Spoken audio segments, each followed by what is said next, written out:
Hello दोस्तों, an Indian investor channel में आपका बहुत बहुत स्वागत है। दोस्तों, आज की वीडियो में हम बात करने वाले हैं एक बहुत ही इम्पोर्टेंट सवाल के बारे में, जो कि सबके मन में ये सवाल होता ही है। तो इसी से रिलेटेड ये पूरा वीडियो रहने वाला है। सो इस वीडियो को पूरा देखना, क्योंकि काफी सारी चीजें आप लोगों को सीखने को मिलने वाली हैं। जैसे कि मैं आप लोगों को हमेशा सिखाती ही रहती हूँ कि बिजनेस को ही देखना सबसे ज्यादा इम्पोर्टेंट होता है। ठीक, तो इन चीजों को देखकर जो निवेश करता है वो शेयर मार्केट का असली खिलाड़ी होता है। जो प्राइस देखता है 10 का 100 हो गया इसलिए खरीदने का विचार करता है, 100 का 40 हो गया इसलिए बेचने का विचार करता है, तो वो शेयर मार्केट में चंद दिनों का मेहमान होता है। आज नहीं तो कल चला ही जाएगा। तो आप मेरे चैनल को आज देख रहे हैं तो अभी तो सुनने को मिलेगा, पहले से देख रहे हैं और आगे भी देखते रहोगे तो यही सुनने को मिलेगा, क्योंकि यही सबसे कीमती और खास बात है। तो जिस दिन आपके दिमाग में ये बात फिट हो गई शेयर खरीदने से पहले कि पहले किसी भी शेयर को खरीदने से पहले उसके बिजनेस के बारे में जरूर देखें कि क्या वो ग्रोथ करेगा, कैसा है, दैट्स इट। तो यहाँ पर मैं कह सकती हूँ कि मेरे चैनल पर आपको ये चीज बिल्कुल सीख लेनी चाहिए। और बाकी तो मैं आपको बिजनेस से रिलेटेड एग्जाम्पल देती ही रहती हूँ। सो इस वीडियो की बात करें तो दोस्तों, हम लोग ऐसे ही कुछ टॉपिक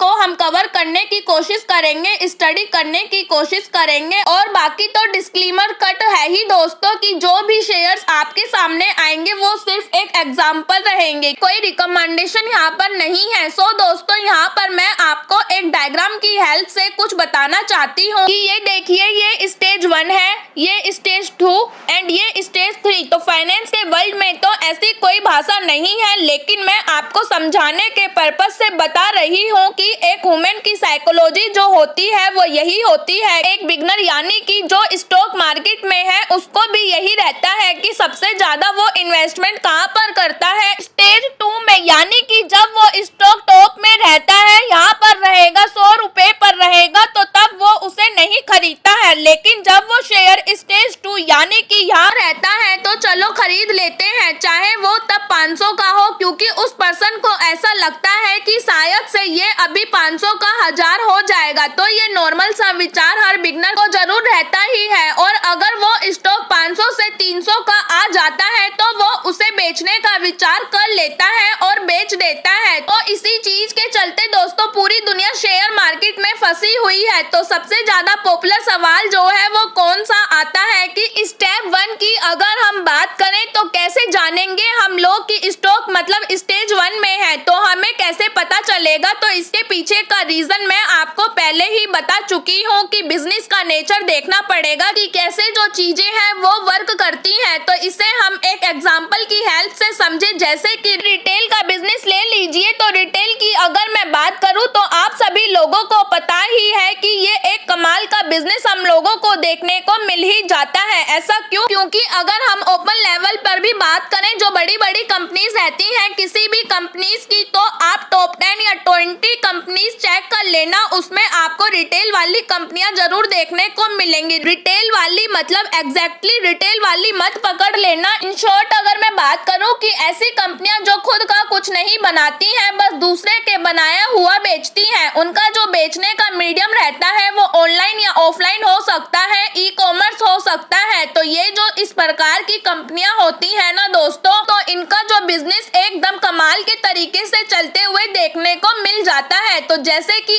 अमेज़न, ठीक है, तो अमेज़न की अगर हम बात करें तो बेसिकली आप जो ऑनलाइन चीजें देखते हो, क्या वो खुद का कोई प्रोडक्ट बनाता है? नहीं ना। तो वो ही मैक्सिमम % तो छोड़ दीजिए कि लैपटॉप, कंप्यूटर, जो भी चीजें रहती हैं, क्या वो अमेज़न की होती है? नहीं, तो किसी और कंपनी की होती है। तो मतलब क्या है कि ये बीच का इंटरमीडिएट वाला काम करता है, कमीशन लेता है, और ऐसी कंपनीज काफी ज्यादा सक्सेसफुल होती है। अमेज़न तो एक एग्जांपल है एंड इसीलिए आप इसका चार्ट पैटर्न देख सकते हो कि कैसे टॉप लेवल पर चलता है। देन वॉलमार्ट की बात करें तो वॉलमार्ट भी वैसे ही है, इसका भी सेम काम हम लोगों को देखने को मिल जाता है। ठीक, तो इसका भी चार्ट पैटर्न आप देख सकते हैं कि सक्सेस रेशियो देखिए कि ये जो कंपनी है क्यों ये ऐसे चलती रहती है। तो ये जो विदेश में चीजें हम लोगों को चलते हुए देखने को मिल रही है तो हमारे देश में भी होने वाली है। ठीक, तो ये जो कंपनियां हैं इन्होंने ही बाकी कंपनियों का बिजनेस खत्म किया है। देन फ्लिपकार्ट की बात करें तो अल्टीमेटली देखा गया तो वॉलमार्ट ने इसे खरीद लिया है। ठीक, तो इसका भी बिजनेस है क्या? नहीं, तो ये भी अपना कोई प्रोडक्ट नहीं बेचता है, एक आध प्रोडक्ट रहेगा तो वो छोड़ दीजिए, मैं मैक्सिमम ओरल की बात कर रही हूँ। तो आपने इससे पहले कोई चीजें मंगाई होंगी अमेज़न या फ्लिपकार्ट से, तो कुछ तो चीजें ऐसी मंगाई होंगी कि जो ये कंपनी बनाती हो, नहीं सिर्फ ये चीजें आपको डिलीवर करती है। मतलब अगर वही हम ई कॉमर्स की बात करें तो यहाँ फिर आप जेप्टो पकड़ लो, जेप्टो भी तो वही काम करता है, तो ये ई कॉमर्स में है। मतलब ये 10 मिनट में आपको फटाफट चीजें लाकर देगा। सेम बात करें तो ब्लिंकिट भी वही काम करता है। ब्लिंकिट तो अभी एक और कदम आगे बढ़ चुका है, PS5 देंगे, मतलब इलेक्ट्रॉनिक गैजेट की भी शुरुआत हो चुकी है, जो कि बिटवीन द लाइन्स हम लोगों को बताया था कि अभी PS5 दे रहे हैं, आगे आने वाले समय में इलेक्ट्रॉनिक गैजेट भी स्टार्ट हो जाएंगे, मतलब इलेक्ट्रॉन देन सेलफोन भी स्टार्ट हो जाएंगे। Just a time of later आप देख लेना। ठीक, तो ये ओरल अगर हम बात करें तो दोस्तों ये जो मैं आपको बता रही हूँ बिजनेस ओरिएंटेड में अगर बात करूँ तो इन सभी कंपनीज में कौन सी एक चीज कॉमन है? यस, तो जो मैंने अभी आपको कहा था कि ये खुद के प्रोडक्ट्स नहीं बेचते हैं, ये क्या करते हैं कि कोई कंपनी प्रोडक्ट को मैन्युफैक्चर जो है वो करती है तो उनके जो प्रोडक्ट्स रहते हैं वो एंड टू यूजर जो रहता है उन तक डिलीवर करते हैं। कोई यहाँ पर एक दिन में करता है, कोई 2 दिन और कोई क्विकली डिलीवर करता है, फटाफट तुरंत आप तक डिलीवर कर देते हैं। तो ये जो बिजनेस है दोस्तों ये दुनिया भर में सबसे ज्यादा सक्सेसफुल देखने को मिल जाता है। तो जो आप ये सोचते हो ना कि कैसे पता करें, तो ये थोड़ी चीजें आपको खुद करनी पड़ेंगी, स्टडी करनी पड़ेगी, वरना तो कोई भी 1000 का स्टॉक 10,000 का हो जाएगा तो उसको पढ़कर कोई फायदा नहीं है। पढ़ोगे तो कोई नुकसान तो नहीं है, क्या पता वो 10,000 का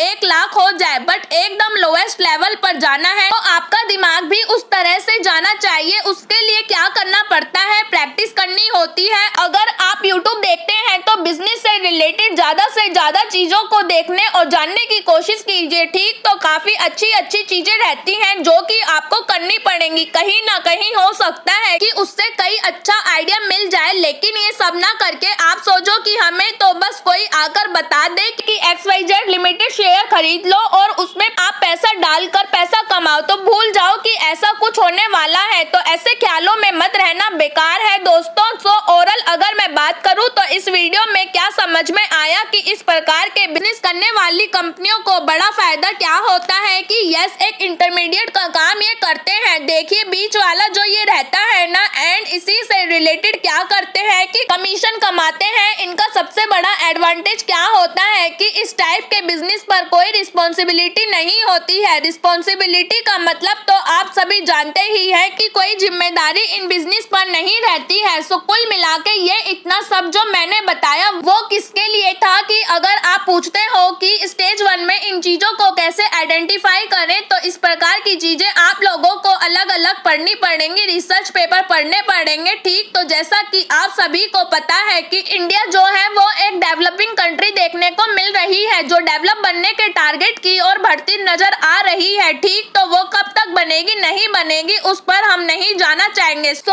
अगर आप भी अपनी कंट्री इंडिया को बेस्ट मानते हैं तो जरूर कमेंट में बताना दोस्तों। सो वीडियो हेल्पफुल और अच्छी लगी हो तो वीडियो को लाइक एंड शेयर जरूर करें, साथ ही चैनल को भी सब्सक्राइब करें। सो मिलते हैं दोस्तों नेक्स्ट वीडियो के साथ, तब तक के लिए बाय बाय दोस्तों।